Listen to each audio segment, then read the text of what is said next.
स्वागत है आप सबका अपने YouTube चैनल झारखंड शिक्षा में। यहाँ पे हम लोग केमिस्ट्री का ऑब्जेक्टिव का सॉल्यूशन करेंगे। ठीक है, जो आपका मॉडल पेपर आया है उसमें आपका फिजिक्स का MCQ का यानी ऑब्जेक्टिव का, मैथ का ऑब्जेक्टिव का, दोनों का अपलोड हो चुका है। ठीक है, ये आपका केमिस्ट्री का वीडियो है। ठीक है, तो देखिए सबसे आसान भाषा में आपको समझाया जाएगा कि किस प्रकार से क्वेश्चन सॉल्व करना है। ठीक है, तो आपको पता ही है कि आपका 35 फुल मार्क्स है और 35 क्वेश्चन ही रहेगा आपका। ठीक है, तो चलिए हम लोग स्टार्ट करते हैं वीडियो को। सबसे पहला है number of atoms in BCC unit cell of a monoatomic elementary substance. BCC में पूछा गया कि कितना नंबर ऑफ एटम्स होता है। तो BCC में कितना होता है, तो 2 होता है। ठीक है, ये सब क्वेश्चन डायरेक्ट आपको कहाँ से मिल रहा है, तो ये सब क्वेश्चन आप डायरेक्ट NCERT उठाइए, NCERT में आप पढ़िए चैप्टर्स को, चैप्टर्स पढ़िएगा तो आपको डायरेक्ट क्वेश्चन इस प्रकार का आसानी से सॉल्व हो जाएगा। ठीक है, ये एक चार्ट दिया हुआ है, उस चार्ट को पढ़ लीजिए, उसी से डायरेक्ट क्वेश्चन। ठीक है, अब जैसे देखिए ये मॉडल पेपर है, यहाँ पूछने का मतलब है कि आपका बॉडी सेंटर्ड है।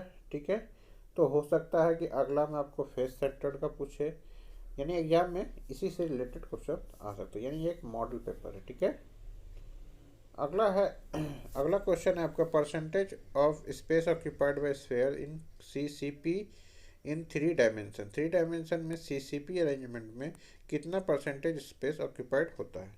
तो इसमें आपको याद रखना ये कितना है, 74%। देखिए ऑप्शन आपका 76% भी है, तो सिर्फ आप ऐसा याद नहीं रखिए कि आपको 70 के पार जो होगा उसको हम टिक कर देंगे, 74 को याद रखना है। ठीक है, अगला है molarity of an aqueous solution containing 40 gram of NaOH in 2 litre of solution. देखिए 40 ग्राम यानी given mass by molar mass, इसका मोलर मास कितना होगा, 40 होगा, यानी इसका मोल्स कितना हो गया, मोल निकल गया इसका 1। अब हमको पूछा है मोलरिटी, मोलरिटी होता है मोल्स ऑफ सॉल्यूट, सॉल्यूट का मोल्स। ठीक है, और by volume of solution, volume of solution. ठीक है, तो यहाँ वॉल्यूम ऑफ सॉल्यूशन कितना दिया, 2 लीटर, और आपका सॉल्यूट का जो हम लोग मोल्स निकाले वो कितना निकला, 1, तो 1/2 यानी 0.5। ठीक है, चलते हैं नेक्स्ट सवाल में। आपको पूछा गया EMF है cell with nickel copper electrode will be. EMF क्या होगा, दोनों का आपका कैथोड का एनोड का दोनों का दिया है, तो आप फॉर्मूला याद रखिए, ई सेल बराबर होता है ई कैथोड और माइनस ई एनोड। ठीक है, ई कैथोड माइनस ई एनोड, और जब ये माइनस है तो ई कैथोड 0.3 पर माइनस और माइनस, यानी कि माइनस माइनस प्लस हो गया, जब ये इसमें क्या हो जाएगा, ऐड हो जाएगा, क्या हो जाएगा, ऐड हो जाएगा, तो क्या हो जाएगा आपको ऑप्शन नंबर ए आपका सही हो जाएगा, 0.59। अगला है आपका catalyst use in Haber's process. Haber's process में आपका कौन सा कैटलिस्ट को हम लोग यूज करते हैं।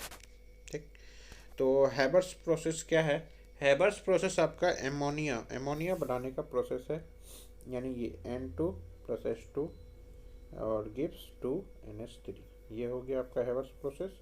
और इसमें हम लोग आयरन को यूज करते हैं, एक आयरन एक मोलिब्डेनम, ये दोनों में से कोई एक यूज कर सकते हैं। ऑप्शन यहाँ देखिए आपका आयरन का दिया हुआ है, यानी ऑप्शन नंबर ए। ये बहुत ही आसान सा सवाल आपका आयरन और किसका है, कौन सा है जो आयरन का और है, तो हेमाटाइट, ये सभी को पता होगा। उसके बाद role of catalyst to change गिव्स एनर्जी, इंथैल्पी, एक्टिवेशन एनर्जी या इक्विलिब्रियम कांस्टेंट। देखिए कैटलिस्ट का काम क्या होता है, कैटलिस्ट का काम होता है एक्टिवेशन, यानी कि रेट जो है उसको बढ़ाने का, यानी कि आपका जो रिएक्शन हो रहा है वो कितना जल्दी हो। ठीक है, तो गिव्स एनर्जी नहीं, आपका एक्टिवेशन एनर्जी इसका आंसर हो जाएगा, यानी कैटलिस्ट का काम क्या है, एक्टिवेशन एनर्जी को बढ़ा देना। ठीक है, अगला है which of the following is independent of temperature. Temperature का इंडिपेंडेंट कौन सा है। ठीक है, तो देखिए टेम्परेचर से जो चेंजिंग क्या आता है, हमारा वॉल्यूम में चेंज आता है, प्रेशर में चेंज आता है, ये सब से चेंज होता है। लेकिन देखिए यहाँ पे जब आपका जो फॉर्मूला में हम लोग वॉल्यूम का यूज नहीं हो रहा होगा, उसी में आपका इंडिपेंडेंट होगा टेम्परेचर का। जैसे मोलैलिटी है, मोलैलिटी में क्या होता है कि moles of solute by mass of solvent. Solvent mass का, यहाँ भी मोल्स, मोल्स मतलब यहाँ भी मास, मास तो मास है।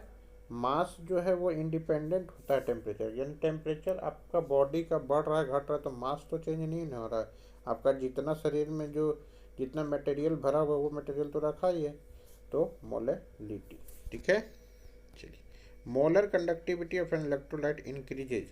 देखिए यहाँ पे कंडक्टिविटी बढ़ाना है, ठीक है, कंडक्टिविटी क्या करना है, हमको बढ़ाना है। तो कंडक्टिविटी बढ़ाना है तो क्या होगा, डाइल्यूशन को क्या करेंगे हम लोग, डाइल्यूशन को क्या करेंगे, डाइल्यूशन को क्या करेंगे, बढ़ाएंगे। क्या करेंगे, डाइल्यूशन को हम लोग बढ़ाएंगे। अगला है व्हाट इज,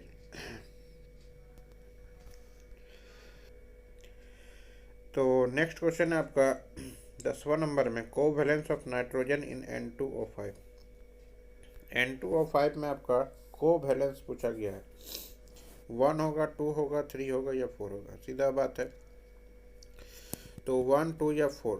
देखिए N2O5 में याद रखिएगा आपका D होता है, यानी कोवैलेंस कितना होता है, 4 होता है। अब आप बोलिएगा कि ऑक्सीजन है तो नाइट्रोजन का क्या होता है, ट्रिपल बॉन्ड बनना चाहिए ना, तो ट्रिपल बॉन्ड नहीं बन के एक इसमें कोवैलेंट बॉन्ड की जगह कोऑर्डिनेट बॉन्ड बन जाता है। तो कोऑर्डिनेट बॉन्ड में कोवैलेंसी नहीं होगा, ठीक है। चलिए, इसमें 2 आपका कोवैलेंट बॉन्ड होगा, 2 कोवैलेंट बॉन्ड होता है और एक आपका कोऑर्डिनेट बॉन्ड होता है इस स्ट्रक्चर में। तो कोऑर्डिनेट बॉन्ड का तो कोई कोवैलेंस नहीं होगा, जो कोवैलेंट बॉन्ड होगा उसी का कोवैलेंस होगा ना। तो ऑप्शन नंबर डी आपका सही हो जाएगा। अब 11वां नंबर सवाल में है आपका कि which of the following ion will form coloured compound. देखिए कलर्ड कंपाउंड वही बनाता है जिसके पास अनपेयर्ड इलेक्ट्रॉन होगा, ठीक है, क्या होगा, अनपेयर्ड इलेक्ट्रॉन होगा। अब स्कैंडियम है, स्कैंडियम का होता है 21, 3 हटा दिए तो क्या बच गया, 18 बच गया। तो 18 में क्या होगा, ये तो फुलफिल है, तो ये आपका कलर्ड कंपाउंड नहीं होगा। अब बचा Mn2+। मैंगनीज का जो एटॉमिक नंबर होता है वो कितना होता है आपका, 25 होता है, ठीक है। जब 2 इलेक्ट्रॉन इसमें से निकाल लिए तो बच गया 23, तो लास्ट का कितना बच रहा है आपका, 3 बच रहा है। अब 3 को हम डी में भर रहे हैं, मान लीजिए डी ब्लॉक में भरे, ठीक, तो एक इसमें एक इसमें एक इसमें खाली रह गया, तो यानी कि Mn2+ ही आपका आंसर हो जाएगा। तो नेक्स्ट सवाल है हम लोग का आपका 12वां नंबर जो है, spin only magnetic moment of M2+ ion, जिसमें M2+ के जगह पे आपका जेड का वैल्यू क्या दिया है, 27 दिया है। तो 27 दिया है तो यानी कि आपका स्पिन मैग्नेटिक मोमेंट हमको चाहिए। अब देखिए यहाँ पे जो होता है ना, कितना अनपेयर्ड इलेक्ट्रॉन होगा वो इसमें हमको पुट करना होगा n×n+2 में, ठीक है, n×n+2 में हमको पुट करना होगा, ठीक है। तो 27 है, 27 है यानी कि 4s2 लिखेंगे और क्या बच जाएगा आपका, 4s2 के बाद 3d, 4s2 3d7, ठीक है, क्या बचेगा, 4s2 3d7। अब देखिए 2 इलेक्ट्रॉन निकल गया, अब 7 को का अब लगा लीजिए, 1 2 3 4, ठीक, 1 2 3 4 5 6 7, 3 अनपेयर्ड इलेक्ट्रॉन निकल गया, यानी √3 इंटू क्या हो जाएगा, 5, यानी √15, यानी ऑलमोस्ट 4 के करीब। तो 4 के करीब जो आपका ऑप्शन है वो है आपका 3.87, ठीक है, टिक कर लीजिएगा। चलिए नेक्स्ट, यानी कि ऑप्शन नंबर बी इसका सही हो जाएगा। अब इसमें पूछा गया कि किस ऑक्सो एसिड में आपका ऑक्सीडेशन स्टेट पी का 5 है, ठीक है, +5 है। तो हाइड्रोजन देखिए 3 और माइनस कितना 6, तो -6 + 3, तो 3 बच रहा है, नहीं होगा। -4 + 3 नहीं होगा। अब देखिए -8 ऑक्सीजन का और हाइड्रोजन का कितना हो गया, +3, तो देखिए +5 आ रहा है जब x बराबर लिखेंगे तो, यानी ऑप्शन नंबर सी आपका सही हो जाएगा, ठीक है। चलिए नेक्स्ट है, process of heating the ore in excess supply of air below its melting point is. जब हम लोग किसी को एक्सेस सप्लाई ऑफ एयर में, जैसे आप हीट करते हैं तो उसको क्या करते हैं, रोस्ट करते हैं, तो उसी से आप पकड़ लीजिए, रोस्टी, ठीक है। Which of the following ligands form चीलेट। चीलेट कौन बनाता है, जो बाइडेंटेट होता है, याद रखिएगा, जो बाइडेंटेड या इससे ज़्यादा। कभी भी आपका चीलेट जो है वो कभी भी आपका यूनिडेंटेड लिगेंड नहीं बनेगा, ठीक है, हमेशा आपका बाइडेंटेड बनाएगा। तो इसमें से बाइडेंटेड आपका इसमें से कौन सा है, ऑक्सलेट है, ठीक है। चलिए नेक्स्ट है number of halide ions in this. देखिए सबसे पहले का बात यहाँ पे आपको हेलाइड, हेलाइड यानी कि हेलोजन, हेलोजन होना चाहिए, लेकिन क्या पूछा, आयन के फॉर्म में होना चाहिए। अब देखिए ये अंदर का पार्ट जो भी होता है, अंदर का पार्ट जो भी होता है उसको हम लोग लिगेंड के नाम से जानते हैं। किस नाम से जानते हैं, लिगेंड के नाम से। तो आयन कौन होगा, जो बाहर में होगा, कितना है, तो एक है, यानी ऑप्शन नंबर डी। 17 नंबर सवाल तो आप 11 में भी इसको पढ़े होंगे, आप जब आपका जब हाइड्रोकार्बन आप चैप्टर पढ़े होंगे तो उसमें भी आप पढ़े होंगे कि इस प्रकार का रिएक्शन है। तो ये आपका ऊर्ज रिएक्शन है, क्या है, ऊर्ज रिएक्शन है। अगला है देखिए अल्कोहलिक केओएच दे दिया है। अल्कोहलिक केओएच जब भी देगा तो अल्कोहलिक केओएच देने के मतलब है कि वो आपका CH2 यानी इथीन बना देता है। जब भी अल्कोहलिक रहेगा तो इथीन बना देगा, ठीक है, याद रखिएगा। अगला है आपका ब्यूटेन 2 ऑल। तो ब्यूटेन 2 ऑल कौन सा है, 1 डिग्री 2 डिग्री 3 डिग्री या डाइहाइड्रिक अल्कोहल है। तो ब्यूटेन 2 ऑल यानी कि देखिए CH3 CHOH, ठीक है, CH2 और CH3, ठीक है। अब यहाँ पे बताइए कि ये कार्बन है हाइड्रोक्साइड के साथ कनेक्टेड, इसके साथ कितना कार्बन है, एक गो और दो गो, तो 2 डिग्री, सिंपल है। चलिए नेक्स्ट है आपका ये आपका रिएक्शन है, इसमें क्या बनेगा, ठीक है। तो जब आप H2SO4 लीजिएगा तो ये आपका, जब आप H2SO4 लीजिएगा तो ये आपका ऑक्सीडेशन हो जाता है, यानी कि आपका एसिड बना देगा, ठीक है। चलिए यानी कि अल्डिहाइड बन जाएगा, ठीक है। नेक्स्ट है आपका CH3CHO + 2H LiLH4 जब रहेगा तो यहाँ भी आपका क्या होगा, रिडक्शन होगा, क्योंकि यहाँ देखिए हाइड्रोजन का पार्ट है, हाइड्रोजन जुट रहा है, तो हाइड्रोजन जुटेगा तो क्या होगा आपका CH3CH2OH, ठीक है। यानी कि आपका अल्डिहाइड से क्या बन गया, अल्कोहल बन गया, ठीक है। नेक्स्ट है आपका which of the following not a method of refining of metal. देखिए इलेक्ट्रोलाइसिस हम लोग रिफाइनिंग के लिए यूज करते हैं, पोलिंग भी है, लिक्वेशन है, लेकिन स्मेल्टिंग क्या है, स्मेल्टिंग हम लोग दो पटरी को, रेलवे में देखिएगा कि दो पटरी को जोड़ने का काम जो होता है उसको हम लोग स्मेल्टिंग बोलते हैं। तो ये तो रिफाइनिंग नहीं ना है, ये तो आपका जोड़ने का काम कर रहा है, ठीक है। ऑप्शन बी आपका सही हो जाएगा। आपका 23 नंबर सवाल है रेडियो एक्टिव डिसइंटीग्रेशन कौन सा एग्जाम्पल है, 0 order, first order, second order या थर्ड ऑर्डर। तो याद रखिए ये फर्स्ट ऑर्डर का रिएक्शन है। जो आप रेडियो एक्टिव डिसइंटीग्रेशन का फॉर्मूला पढ़िएगा वही फॉर्मूला ये देखिए, रेडियो एक्टिव डिसइंटीग्रेशन का फॉर्मूला ये होता है, ठीक है, इस प्रकार से होता है। तो वही फॉर्मूला आपको यहाँ भी पढ़ने को मिलेगा, ठीक है। अब इसमें से कौन सा डायमैग्नेटिक नेचर का है, तो डायमैग्नेटिक याद रखना है जिसका पूरा ऑर्बिटल क्या होना चाहिए, फुलफिल होना चाहिए। अब आपका कोबाल्ट है, ठीक है, तो कोबाल्ट का आपका एटॉमिक नंबर कितना हो जाता है, 27 हो जाता है, ठीक है। निकल का कितना हो जाता है, 28 हो जाता है, कॉपर का 29 और इसका 30, यानी जिसका पूरा फुलफिल होना चाहिए, ठीक है। अब देखिए मान लीजिए 27 है तो बच रहा है 25, यानी कि 4s2 -2 करके सब में चलना है, ठीक है। 4s2 और 3d क्या बचेगा आपका 5, तो 5, अब 5 है तो 5 तो हम पुट कर दिए, पूरा फुलफिल तो नहीं हो रहा है, आधा हाफ फिल्ड हो रहा है, फुल फिल होना चाहिए, ठीक है। 28, ठीक है, 28 में से 2 घटा दे 26, यहाँ 3d 6 आ जाएगा, तो 3d 6 आएगा तो भी आपका क्या होगा कि 1 2 3 4 5 इसमें आके ऐड हो जाएगा, ठीक है। अभी भी ये सारा हो गया, 29 में से 2 चला गया 27, 3d 7 यहाँ आके जोड़ दिए, अभी भी आपका 3 बच गया। अब बचता है आपका 30 में आपका जब बोलते हैं तो 30 में बोलेंगे तो 4s2 लिखेंगे और 3d क्या लिखेंगे, 10 लिखेंगे, लिखते हैं तो ये 2 को चला गया, आपका बचा आपका 10, तो 10 तो पूरा हो जाएगा ना, ये पूरा हो गया देखिए, तो जिसमें पूरा हो गया वो डायमैग्नेटिक नेचर का होगा, यानी ऑप्शन नंबर डी आपका सही हो जाएगा। और ये बहुत ही आसान सा सवाल सभी को पता होगा कि ट्रांजिशन मेटल किसको बोलते हैं हम लोग, डी ब्लॉक एलिमेंट्स को बोलते हैं, यानी ऑप्शन नंबर सी।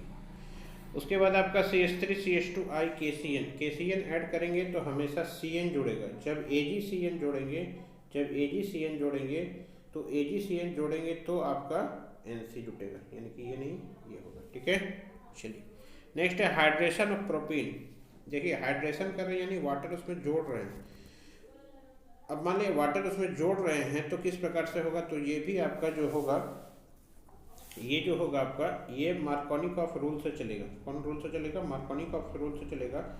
और जहाँ पे कम हाइड्रोजन होगा वहाँ पे ये अटैच होगा, यानी ऑप्शन नंबर बी यहाँ पे सही हो जाएगा। ठीक है, चलिए 2C5H5CHO, ठीक है, NaOH, ये क्या बन रहा है, ये कौन सा रिएक्शन है? कोल्बे है, क्लीमेंसन है, फ्रीडल क्राफ्ट है, कैनिजारो है। तो याद रखिए ये कैनिजारो रिएक्शन है। ठीक है, चलिए नेक्स्ट है hybridisation of nitrogen ester in CH3NH2। देखिए CH3NH2, CH3 ये सब जगह जुड़ गए, सब जगह जोड़ दिए, और NH और 2 हो गया। देखिए अब पूछा है कि इसमें हाइब्रिडाइजेशन नाइट्रोजन का क्या होगा, सब जगह देखिए सिंगल बॉन्ड है, सिंगल बॉन्ड है ना, तो सिंगल बॉन्ड का क्या होता है? sp3। जब एक साथ डबल बॉन्ड ट्रिपल बॉन्ड ऐसा आएगा तब आपका हाइब्रिडाइजेशन चेंज होगा, वरना आपका sp3 ही होगा। ठीक है, sp3 यानी option number C. 1 degree amide से हम लोग 2 डिग्री एमाइड 1 डिग्री एमाइड से हम लोग एमाइन में कैसे कन्वर्ट करेंगे, तो हम लोग हॉफमैन ब्रोमोमाइड रिएक्शन से करते हैं। ठीक है, नेक्स्ट है आपका the gas evolve when methylamine reacts with nitrous acid. तो ये आपका नाइट्रस एसिड जब बनेगा ना, तो एसिड से हमेशा N2 गैस निकलेगा। ठीक है, फिर आपका hydrolysis product of sucrose, sucrose जब टूटता है तो ग्लूकोज और फ्रक्टोज मिलता है, यानी ऑप्शन नंबर डी आपका सही हो जाएगा। ठीक है, चलिए नेक्स्ट सवाल है आपका carbohydrate stored in human body as, तो किस फॉर्म में रहता है? ग्लाइकोजेन के फॉर्म में। ठीक है, अगला सवाल है आपका a drug which is effective in curing malaria. ये सब चैप्टर जो है ना आपको रटना पड़ेगा, रटना जिसको बोलते हैं ना, बहुत बड़ा बड़ा फॉर्मूला होता है, बड़ा बड़ा नाम है, दवाइयों का नाम है, उसे याद करना होगा। तो मलेरिया क्योर करने के लिए हम लोग क्विनीन का यूज करते हैं, यानी ऑप्शन नंबर बी आपका सही हो जाएगा। और बेकेलाइट, बेकेलाइट किस प्रकार का है? तो एक थर्मोसेटिंग प्लास्टिक है, यानी बहुत ही मजबूत इसमें मटेरियल आपका तैयार होता है। तो आई थिंक सभी क्वेश्चन का आंसर आपको समझ में आ गया होगा। बेसिकली आपको जो है इसमें बेसिकली आपको जो ध्यान देना है वो इनऑर्गेनिक और फिजिकल में देना है। और ऑर्गेनिक में क्या है कि आपको जो जितना भी नेम्ड रिएक्शन है, जितना भी नेम्ड रिएक्शन उसको याद रखना है ताकि आपका ऑर्गेनिक तैयार हो सके। ठीक है, तो आई थिंक आपको जरूर क्वेश्चंस को डिस्कस करने में सहायता मिली होगी। तो चैनल को सब्सक्राइब करके वीडियो को शेयर कर दीजिए, और इसके बाद आपका सब्जेक्टिव का भी सॉल्यूशन जल्द से जल्द अपलोड हो जाएगा। Thank you.